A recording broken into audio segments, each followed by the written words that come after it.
Do you ever get so deep into a DIY or home renovation project that you're ready to just pack it up and move somewhere else? Well, I got pretty close to that feeling over the last few weeks, and here's what's been going on. If you're new here, welcome to episode 2 of That 70s Renovation. I've been working on building a little laundry room closet in my garage, which has snowballed into a complete garage renovation. Where I left you off last time, I had removed all of the drywall in the garage, and that opened up the possibility for a couple new little projects to do, like getting new outlets installed, new lights, and even fixing the insulation in here. So that's kind of what I've been working on behind the scenes the last few weeks, and let me catch you up. First things first, I rented a pod. It was getting way too hard to work in the garage with all of my tools, workbench, cabinet, etc. in the way. So I just decided to put this on the driveway, and I can keep everything in here and have the garage be really accessible to work in. After I cleared everything out, I removed the old insulation. This stuff was really falling apart and missing in a lot of sections, so I just decided to take it all out, and I will replace it all a little bit later in this video. Here's what my pod looked like when it was all packed up with my stuff. This was way easier just to leave on my driveway than trying to haul all of this to a storage unit or something like that. And I had a full truckload of trash as well. But look at this garage. It looks so gigantic when there's nothing in here. After I got everything removed, I did have a ton of dust to clean up. I think this was all remaining from the drywall removal as well. I don't know why I didn't get the pod to start. That would have made this whole process a lot easier. Once the area was cleared, I finally got to build my laundry closet. I used 2x4s to build this, and this is not something that's structural to the house. I mean, obviously the house is standing, I'm just adding on to it. So all that to say, this probably isn't built 100% correctly to framing guidelines. I just was trying to build something that I could essentially hide my washing machine with. So here's what I did. I started by building 2 separate sections, one for the doorway into the closet and one for the side of the closet. And I used construction screws to do this, and I'm really glad that I did, because I ended up having to take this apart a couple times, and it was way easier to do with screws than with nails, because with nails, taking it apart is kind of an annoying process.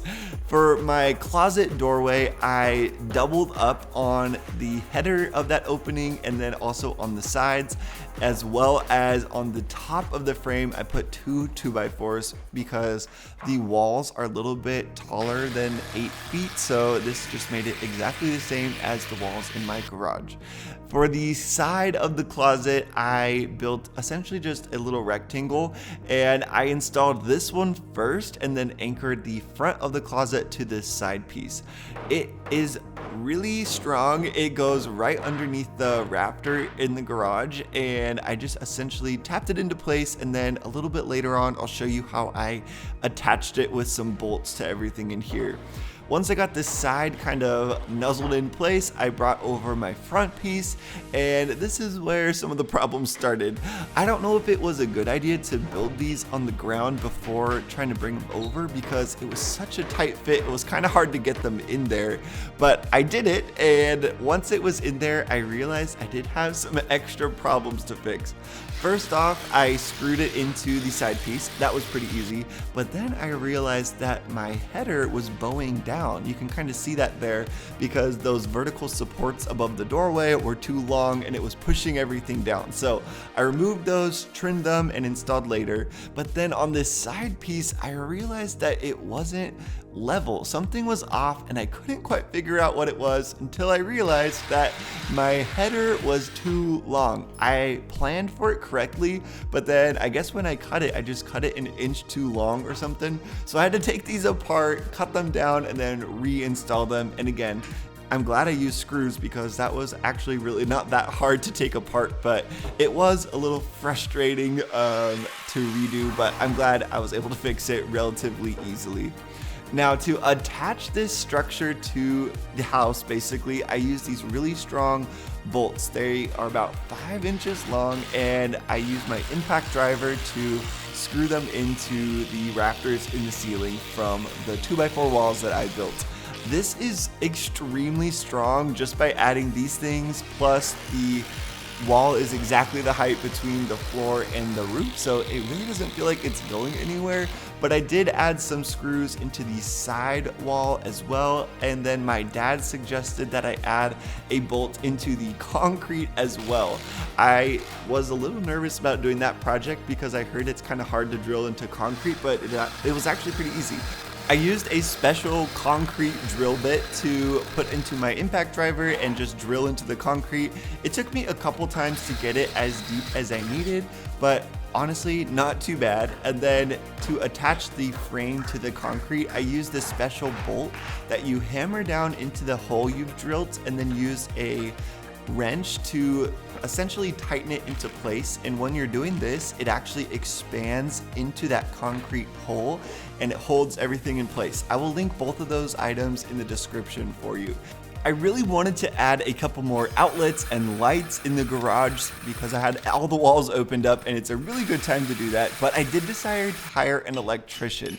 While I was at it, I also added a new exterior light on the left side of the garage. There used to only be one on the right side, and I thought this would look a lot more symmetrical. So he had me drill a hole for him before he got there, and then he took it away for the next few days, and I just kind of chilled for a little bit. Before I can put drywall back up in the garage, there was a couple weird things I needed to fix. For example, this is a stud on the wall that's shared between the living room and the garage, and as you can see, it's like a ½ inch out of alignment. To fix this, I put a screw into that wonky stud and then used a hammer to just pry it back into place. In theory, I shouldn't have been able to do this because your studs should be nailed into each other. So I'm not really sure why that's not nailed together, and I'm hoping it's just a one-time thing and not all the studs in my house are like this, but I guess time will tell. After I got that fixed, I worked on removing all of the old screws and nails from the old drywall. This took a really long time, but you have to take everything out before you can install your new drywall. One thing to mention about the ceiling, I did have the electrician add some extra wires up here for new lights, but I haven't figured out quite yet what lights I want, so if you have any garage lighting suggestions, please put them in the comments below. I also screwed in my platforms that I added to the attic for my storage, and then got started moving a few little things from the pod up here to get it out of the way. I'm not planning on storing anything super heavy up here. I really don't think you should in your attic anyways. This is just gonna be for seasonal items like my Christmas tree. After that, I did find this old telephone line in the wall of my living room as well.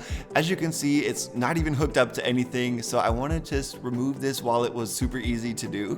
And eventually I will have to patch this hole with more drywall, and it's a little complicated because there's some wood paneling there as well, but either way I'll need something to screw my new patch into. So I added a 2x4 right here, and when I'm ready to screw my new piece of drywall in, it'll be really strong and easy to do. A similar problem I noticed by the wall where the front door is, there is an old hole there, so I put a 2x4 here as well, and this will be super easy to patch that hole whenever I get around to that project as well. And after all those random projects were done, it was finally time to move on to insulating. I did a spray foam insulation around the door that I added into the garage. This will just really help make everything a lot more energy efficient. And I also used some spray foam to cover up some gaps and cracks. This was in the wall behind the laundry room area. I don't know if that's like an animal that chewed through once upon a time, but either way, I figured I should cover it up. And then on the exterior walls, I noticed there was a lot of cracks as well. So I figured it can't hurt just to add a little foam in here while I'm at it. And I feel really good about that. I noticed there was a lot of old bugs that had crawled through, so this will hopefully stop some of them from doing that. While I was at it, I also vacuumed pretty much anything I could find. I'm hoping these walls will not be opened up again anytime soon, so I figured I might as well try to collect all of the dirt that I can while it's super accessible. My next step was going to be actually putting the insulation in the walls, and I got a little distracted by this water valve for the laundry machines. It just was so nasty and falling apart. I thought it would be kind of easy to fix it and just replace it. Well, turns out I was wrong, and plumbing is no joke. Removing the old box was super easy, as demo usually is. It just basically crumbled in place, and I went to go ahead and start getting everything ready for the new box, and this is where things started to take a turn. My house has copper pipes, which is super common for this 70s age home, especially where I live in Texas. But in order to work with copper pipes and install new fittings and everything like that, you have to use a blowtorch and solder the connections together. And I started this project at, no kidding, 10 p.m. at night, and didn't feel like this was a great time for me to learn how to use a blowtorch and do all of that. So I decided to use shark bite fittings to convert my copper water lines into a PEX system, which is plastic and a little bit easier to work with. The shark bite fittings are really cool. They just slide onto your copper pipe, and literally that's it. They're watertight and everything. It's kind of like a DIY miracle. But apparently they are a little controversial. Some people say that they'll last a super long time. Some people say that they won't. Either way, I'm just gonna add an access panel here so I can open that up every once in a while and check and just make sure nothing's leaking here. I went ahead and glued my new valve box onto that PVC drain pipe, and then built a 2x4 structure to anchor that valve box in the wall. It needs to attach on both sides of the valve box to a stud, but since my studs are weirdly spaced on that wall, they're 22 inches apart instead of 16, I needed to add just this little bit of 2x4 on the left side of the box so that I could attach it and make sure that it was really strong in the wall. It comes with these side pieces that you nail into the studs, and it was really easy. I think this part of the project just took a few minutes to do. Now, shark bite fittings are awesome. They are, like I said, a DIY miracle if you install them correctly, but I had never worked with them before, and I was thankfully able to talk with my friend's husband, who is a plumber, and he reminded me to take out this little plastic piece on the side that goes to the copper pipe. I did not know that, and it was not on the instructions paper with the shark bite fitting, so thankfully he caught that early and helped me figure out how to remove that thing before I worked on installing my PEX lines. Now the PEX line is a really hard plastic, and this will go from my copper fitting to that water valve box. And in theory, these are really cool because they are a lot more flexible than the copper lines. So I thought that I would have enough clearance here to kind of fold that into place, but unfortunately I did not, and it was not cooperating. I even tried removing that 2x4 stud that I added and disconnect the box from that support, and that would give me a little bit more flexibility to wiggle left and right, but I still could not get the PEX line to connect here. So definitely lesson learned. I think I would not have glued this valve box onto the drain until the very end. But either way, what I ended up doing to fix this was going back a little farther down the pipe and cutting the copper pipes again. And that way I would have a longer run of the PEX pipe, which would be in theory a little bit more flexible now, because when the pipe is shorter, it's less flexible than when it's longer. And I still struggled to get it in here, but ultimately after a couple trials and error, I was able to connect the water valve line to the laundry valve box, and I'm so excited with how this turned out.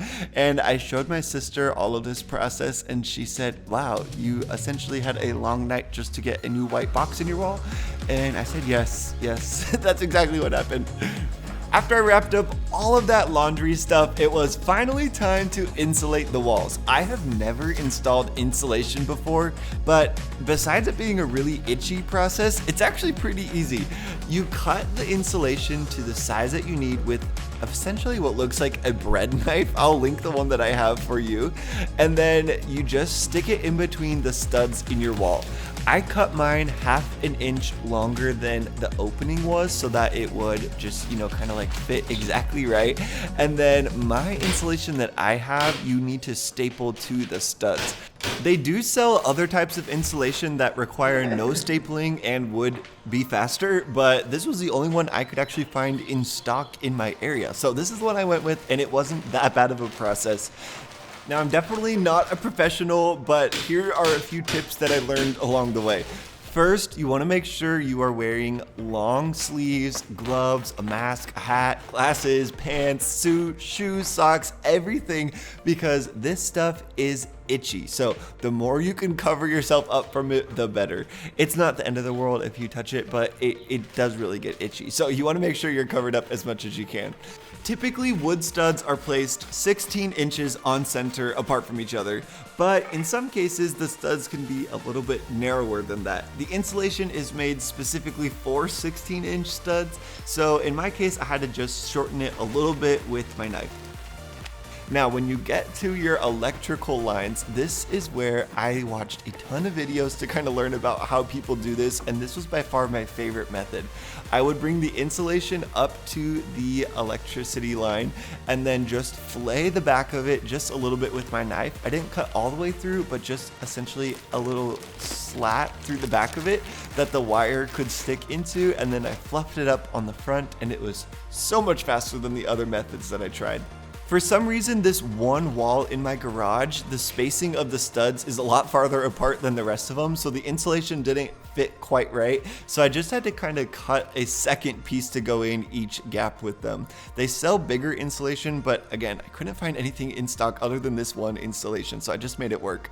This process was not too hard to do. It did take a full 8-ish hours for me to do by myself, but I'm really glad that I did this because it should help keep the garage cooler in the summer and warmer in the winters. And I work in here a lot, and now I'll be doing laundry in here, so I think that will be definitely worth it. Now, before you watch the next part of this video, I want to stress that I am so much a beginner, it hurts. I decided to install the drywall myself into the garage, and from what I read online, you need to start by installing the ceiling, and it didn't go quite according to plan. So I got the drywall delivered and I rented this drywall lift. It's actually really cool. It helps you hold the drywall up to the ceiling while you go ahead and put the screws in. I was doing this project by myself and there was literally no way I could hold a piece of drywall up to the ceiling and screw it in at the same time. So this was a must. It cost me $60 for the day.